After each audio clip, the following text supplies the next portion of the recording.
গুম, নির্যাতন ও হত্যার নির্দেশ আসত প্রধানমন্ত্রীর দফতর থেকে, যা বাস্তবায়ন করত র্যাব কর্মকর্তা আলিপ উদ্দিন ও মহিউদ্দিন ফারুকী।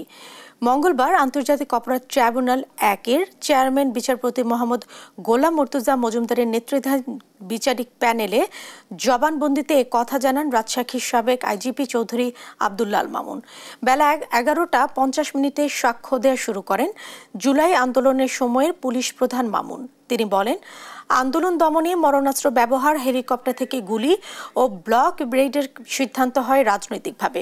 মরণাস্ত্র ব্যবহারের নির্দেশনা আসত শেখ হাসিনার কাছ থেকে। এসব মরণাস্ত্র ব্যবহারে সাবেক ডিএমপি কমিশনার হাবিবুর রহমান হাবিব, ডিবির হারুন অতি উৎসাহী ছিলেন বলেও জানান মামুন।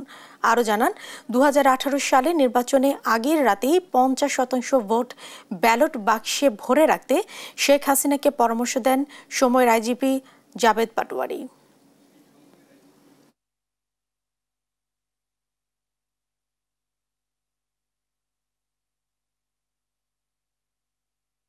চৌধুরী আব্দুল্লাহ আল মামুন সাহেবের টোটাল বক্তব্য থেকে আমরা যেটুকু দেখতে পেয়েছি সেটা হলো, উনি কেন ওনার সাবঅর্ডিনেটদেরকে কন্ট্রোল করতে পারতেন না, উনি সেই বর্ণনাটাই মূলত দিয়েছেন। এবং ওনার অধীনস্থ বেশ কিছু পুলিশ অফিসার, তার মধ্যে বেশ কয়েকজনের নাম উনি বলেছেন যারা সরাসরি তৎকালীন স্বরাষ্ট্রমন্ত্রী, ইভেন প্রধানমন্ত্রীর সাথে সরাসরি যোগাযোগ করতেন, তাদের কাছ থেকে নির্দেশনা নিতেন, যার কারণে আইজিপি হয়েও, র্যাব প্রধান হয়েও, ঢাকা রেঞ্জের ডিআইজি হয়েও উনি ওনার সাবঅর্ডিনেটদেরকে কন্ট্রোল করতে পারতেন না।